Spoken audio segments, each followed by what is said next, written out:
السلام عليكم ورحمة الله وبركاته. بسم الله الرحمن الرحيم. الحمد لله رب العالمين، والصلاة والسلام على سيدنا محمد وآله وصحبه أجمعين. أما بعد. ரசூலுல்லாஹி ஸல்லல்லாஹு அலைஹி வஸல்லம் அவர்களை பற்றிய தொடர் உரையின் 14வது பதிவு. ரசூலுல்லாஹி ஸல்லல்லாஹு அலைஹி வஸல்லம் தன்னுடைய இரக்கமான சாச்சா அபூ தாலிபுடைய பராமரிப்பிலே இருக்கிறார்கள். இப்பொழுது 25 வயதை அடைந்து விட்டார்கள்.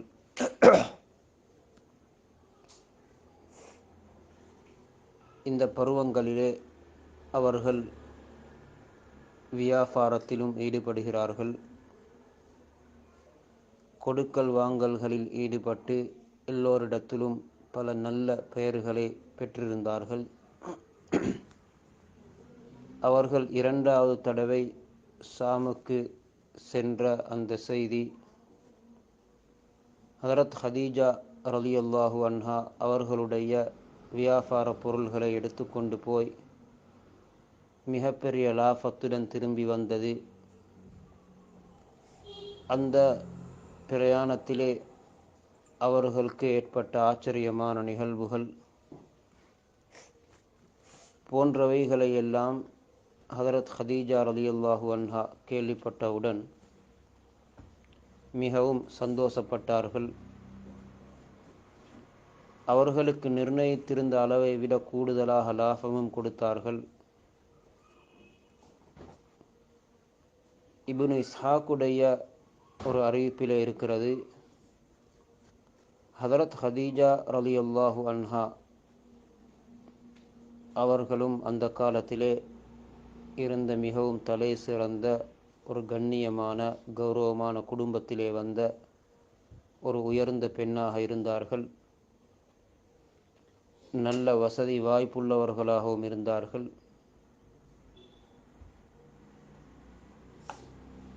அதே நேரத்திலே மிகவும் ஒரு நல்ல சிஃபத் பன்மையுள்ள தன்மையுள்ள நல்ல வாரி வழங்கக்கூடிய அப்படிப்பட்ட ஒரு பெண்ணாக இருந்தார்கள். நபி ஸல்லல்லாஹு அலைஹி வஸல்லம் அவர்களை பற்றிய இந்த ஷாமுடைய பிரயாணத்திலே தன்னுடைய அடிமை மைசராவி மூலம் கேட்ட அந்த செய்திகளை எல்லாம் மனதிலே வைத்து கொண்டு, அதாவது பிரயாணத்திலே அவர்களுக்கு மலாயிக்காமார்களின் மூலம் நிழல் வழங்கப்பட்ட செய்தி, அதே போன்று அந்த ராஹிப் ஈசாய் மார்க்கத்தை சேர்ந்த அந்த ஆலிம் ஒரு மரத்தின் நிழலின் கீழ் உட்கார்ந்த பொழுது, இந்த மரத்தின் கீழ் நபிமார்களை தவிர யாரும் உட்காரவில்லை, ஈசா இப்னு மரியமுக்கு பின்னால் அலைஹிஸ்ஸலாம் இவர்கள் தான் உட்கார்ந்திருக்கிறார்கள், இவர்கள் இந்த உம்மத்தினுடைய ஒரு நபியாக வரப்போகிறவர்கள் என்று சொன்ன அந்த செய்தி, இது போன்ற இந்த விடயங்களை எல்லாம் எடுத்துக்கொண்டு போய் தன்னுடைய சாச்சாவுடைய மகனான வரகா இப்னு நௌஃபல் அவர்களும் அந்த காலங்களிலே முன்னைய வேதங்களை நன்கு படித்த ஒரு தலை சிறந்த ஆலிமாக இருந்தார். அவர்களிடம் போய் கூறினார். அந்த வரகா ஹதரத் ஹதீஜாவிடம் சொன்னார்கள், உண்மையிலே நீங்கள் சொல்லுவதை போன்று இந்த விடயங்கள் எல்லாம் சரியாக உண்மையாக இருந்தால் நிச்சயமாக முஹம்மத் என்று அழைக்கப்படக்கூடிய அந்த வாலிபர் அவர் இந்த உம்மத்துடைய நபியாக வரப்போகிறார். எனக்கு நன்கு தெரியும், இந்த உம்மத்திலே ஒரு நபி வர இருக்கிறார்கள், நாங்களும் அந்த நபியை எதிர்பார்த்து தான் இருக்கிறோம், அவர்கள் வரும் காலம் நெருங்கிவிட்டது. இந்த செய்திகளை எல்லாம் கேட்டவுடன் ஹதரத் ஹதீஜாவுடைய உள்ளத்திலே இவர்களை நான் நிக்காஹ் செய்து கொள்ள வேண்டும், திருமணம் முடித்து கொள்ள வேண்டும் என்ற ஒரு ஆசை ஏற்பட்டது. அவர்களும் ஒரு தலை சிறந்த பெண்.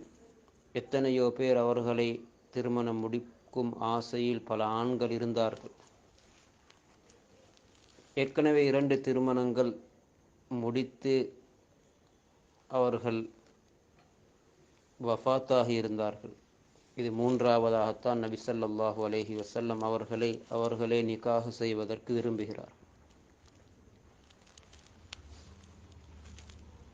எனவே ஷாமுடைய அந்த பிரயாணத்திலிருந்து திரும்பி வந்து 2 மாதங்கள், மேலும் ஒரு 25 நாளுக்கு பின்னால் ஹதரத் ஹதீஜா ரலியல்லாஹு அன்ஹா அவர்களே நிக்காஹுடைய அந்த செய்தியை, தூது செய்தியை ரசூலுல்லாஹி ஸல்லல்லாஹு அலைஹி வஸல்லம் அவர்களுக்கு அனுப்பி வைக்கிறார்கள். சில ரிவாயத்துகளிலே நஃபீசா பின்து, அதாவது நஃபீசா என்ற பெயரிலே உள்ள ஒரு பெண்தான் தூதுவராக இருந்தார்கள். நபி ஸல்லல்லாஹு அலைஹி வஸல்லம் அவர்களிடம் ஹதரத் ஹதீஜா ரலியல்லாஹு அன்ஹா தன்னுடைய நிக்காஹுடைய அந்த விருப்பத்தை கூறி அனுப்பினார்கள். நபி ஸல்லல்லாஹு அலைஹி வஸல்லம் அவர்களும் தன்னுடைய சாச்சாவிடம் இந்த மசூராவை முன்வைத்தார்கள். இப்படி ஒரு செய்தி வந்திருக்கிறது. அதனை அபூ தாலிபும் ஏற்றுக்கொண்டார். குறிப்பிட்ட ஒரு திகதி முடிவு செய்யப்பட்டு நபி ஸல்லல்லாஹு அலைஹி வஸல்லம் தன்னுடைய சாச்சா அபூ தாலிப், மேலும் ஹதரத் ஹம்சா, இன்னும் தன்னுடைய குடும்பத்திலே உள்ள முக்கியஸ்தர்களுடன் ஹதரத் ஹதீஜா ரலியல்லாஹு தஆலா அன்ஹா அவர்கள் இருக்கக்கூடிய அந்த இடத்துக்கு வருகிறார்கள், திருமண பேச்சுவார்த்தை நடத்துவதற்காக வேண்டி.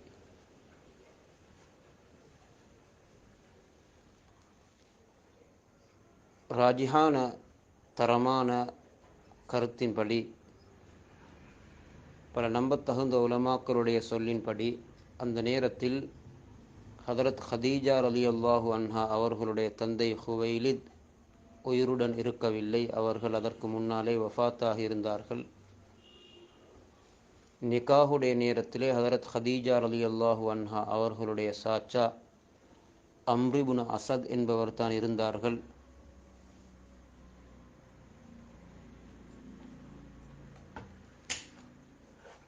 அங்கே வந்து பேச்சுவார்த்தைகள் நடந்து அதற்கு பின்னால் நிக்காஹுடைய அந்த ஹுத்பாவை அபூ தாலிப் அவர்கள் செய்து வைத்தார்கள். அந்த ஹுத்பாவிலே மிக முக்கியமாக குறிப்பாக சொன்ன ஒரு வாசகம் வரலாறிலே பதிவு செய்யப்பட்டிருக்கிறது. ரௌலுல் அன்ஃப் போன்ற கிரந்தங்களில் அது எழுதப்பட்டிருக்கிறது.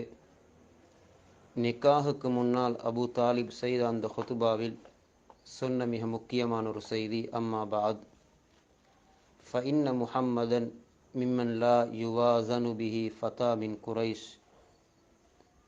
இல்லா ரஜஹ பிஹி ஷரஃபன் வ நபுலன் வ ஃபதுலன் வ அக்லா வ இன் கான ஃபில் மாலி கல்ல. எங்களுடைய இந்த மகன் முஹம்மது என்பவர் குறைஷிகளில் உள்ள எந்த வாலிபரோடு ஒப்பிட்டு பார்க்கும் பொழுதும் சிறப்பிலும் அறிவிலும் புத்தியிலும் நல்ல குணத்திலும் எதில் ஏனையவர்களோடு ஒப்பிட்டு பார்த்தாலும் அதில் இவர்களே மிகவும் உயர்ந்த இடத்தில் இருக்கிறார்கள். ஆனால் இவர்களை பொறுத்தவரையிலே சொத்து என்று வரும் பொழுது, பணம் என்று வரும் பொழுது அதில் இவர்களிடத்திலே மிகவும் குறை இருந்தாலும், பணம் பொருளாதாரத்திலே இவர்கள் மிகவும் ஒரு தரம் குறைந்த நிலையில் இருந்தாலும், ஏனைய அனைத்திலும் இவர் ஏனைய குறைசி வாலிபர்களோடு ஒப்பிடும் பொழுது மிகவும் தரமானவர்களாக இருக்கிறார்கள் என்று சொல்லிவிட்டு, ஃபஇன்னஹு லில்லுன் ஸாயிலுன் வ ஆரியத்துன் முஸ்தர்ஜிஆ, பணம் என்பது அது நீங்கக்கூடிய நிழல். இன்று ஒருவரிடம் இருக்கும், நாளை இன்னும் ஒரு இடத்துக்கு மாறிவிடும். அல்லது அது ஒரு இரவல், திருப்பி எடுக்கப்படக்கூடிய இரவல் பொருளை போன்றது. சொல்லிவிட்டு சொன்னார்கள், வலஹு ஃபி ஹதீஜா பின்தி ஹுவைலித் ரகுபத்துன் வலஹா ஃபீஹி மிஸ்லுதாலி.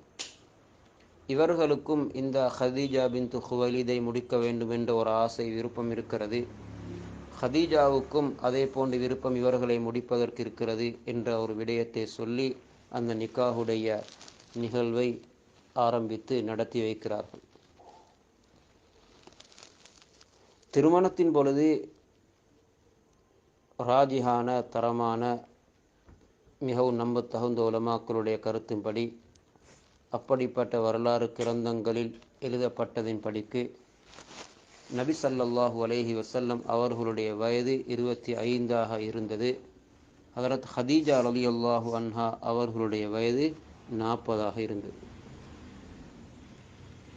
20 ஒட்டகம் மஹராக முடிவு செய்யப்பட்டது. 20 ஒட்டகம் என்பது சாதாரண விலை அல்ல. 20 ஒட்டகம் மஹராக முடிவு செய்யப்பட்டது. சீரத் இப்னு ஹிஷாம் போன்ற கிரந்தங்களிலே இருக்கிறது. இன்னும் பல கருத்துகளும் இதிலே சொல்லப்பட்டிருக்கிறது. ஹதரத் ஹதீஜா ரலியல்லாஹு அன்ஹா அவர்களுடைய 3வது நிக்காஹாக இது இருந்தது. நபி ஸல்லல்லாஹு அலைஹி வஸல்லம் அவர்களுடைய 1வது நிக்காஹ். இந்த நிக்காஹிலே நபி ஸல்லல்லாஹு அலைஹி வஸல்லம் அவர்களுக்கு நிறைய பிள்ளைகள் கிடைத்திருக்கிறார்கள். பொதுவாக நபி ஸல்லல்லாஹு அலைஹி வஸல்லம் அவர்களுக்கு கிடைத்த பிள்ளைகள் எல்லாம் அது ஹதரத் ஹதீஜாவின் மூலம் மட்டும்தான். இப்ராஹிம் என்ற மகனை தவிர இது சம்பந்தமான விவரங்கள் பின்னால் அதற்குரிய தலைப்புகளிலே விரிவாக இன்ஷா அல்லாஹ் நாம் கேட்போம். இதுதான் ரசூலுல்லாஹி ஸல்லல்லாஹு அலைஹி வஸல்லம் அவர்களுடைய 1வது நிக்காஹ். இந்த பரக்கத்தான பெண்மணியை நிக்காஹ் செய்வதன் மூலம் அவர்களுடைய வாழ்க்கை இன்னும் பரக்கத்தாக ஆகிவிடுகிறது. ஹதரத் ஹதீஜாவுக்கும் பரக்கத், ரசூலுல்லாஹி ஸல்லல்லாஹு அலைஹி வஸல்லம் அவர்களுக்கும் பரக்கத். அவர்களுடைய அந்த வாழ்க்கை அங்கிருந்து ஒரு திருமண வாழ்க்கையாக, நிக்காஹுடைய வாழ்க்கையாக தொடர ஆரம்பிக்கிறது. இப்படி அல்லாஹ் ஜல்ல சுப்ஹானஹு வ தஆலா எங்களுடைய ஹபீப் முஹம்மது ஸல்லல்லாஹு அலைஹி வஸல்லம் அவர்களுடைய வாழ்க்கையின் ஒவ்வொரு கட்டங்களையும் மிகவும் சிறப்பாக, உயர்ந்ததாக, கண்ணியமானதாகவே ஆக்கியிருந்தான். பல கவலைகள், நெருக்கடிகள், சோதனைகளை சந்தித்த பொழுதும் அதே நேரத்திலே அல்லாஹ் பல பரக்கத்துகளையும் ஹைறுகளையும் சிறப்புகளையும் ரசூலுடைய வாழ்க்கையின் ஒவ்வொரு கட்டத்திலும் அல்லாஹ் ஏற்படுத்தி கொண்டே இருந்தான். எனவே அந்த ஹபீப் முஹம்மது ஸல்லல்லாஹு அலைஹி வஸல்லம் அவர்களுடைய இந்த வாழ்க்கை வரலாறு தொடரை மிகவும் தேவையுடன், உற்சாகத்துடன் தொடர்ந்து கேட்போம். அன்னாரின் மீது அன்பையும் முஹப்பத்தையும் அதிகப்படுத்தி கொண்டே இருப்போம். அன்னாரின் மீது அதிகமாக ஸலவாத்து சொல்லுவோம். மிக முக்கியமாக இன்று வெள்ளிக்கிழமை இரவு ஒவ்வொரு வாரமும் ஞாபகப்படுத்தப்படுவதைப் போல வெள்ளிக்கிழமை இரவு பகல் அதிகம் நபி ஸல்லல்லாஹு அலைஹி வஸல்லம் அவர்களின் மீது ஸலவாத்து சொல்வதின் காரணமாக கியாமத்துடைய நாளிலே அன்னாருக்கு நெருக்கமாக இருக்கலாம் என்று சஹீஹான ஹதீஸ்களிலே சொல்லப்பட்டிருக்கிறது.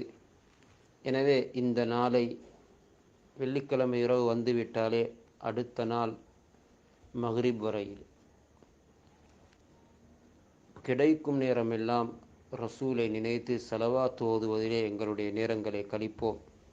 எந்த அளவு ஸலவாத் ஓதப்படுகிறதோ அந்த அளவுக்கு பரக்கத். அல்லாஹ் ஜல்ல சுப்ஹானஹு வ தஆலா அன்னாரை உண்மையாக பின்பற்றிய நல்லோர்களின் கூட்டத்தில் எங்கள் எல்லோரையும் ஆக்கி வைப்பானாக. ஸல்லல்லாஹு அலா முஹம்மத் ஸல்லல்லாஹு அலைஹி வஸல்லம். வ ஆஹிரு தஅவானா அனில் ஹம்துலில்லாஹி ரப்பில் ஆலமீன். அஸ்ஸலாமு அலைக்கும் வரஹ்மத்துல்லாஹி வபரகாத்துஹு.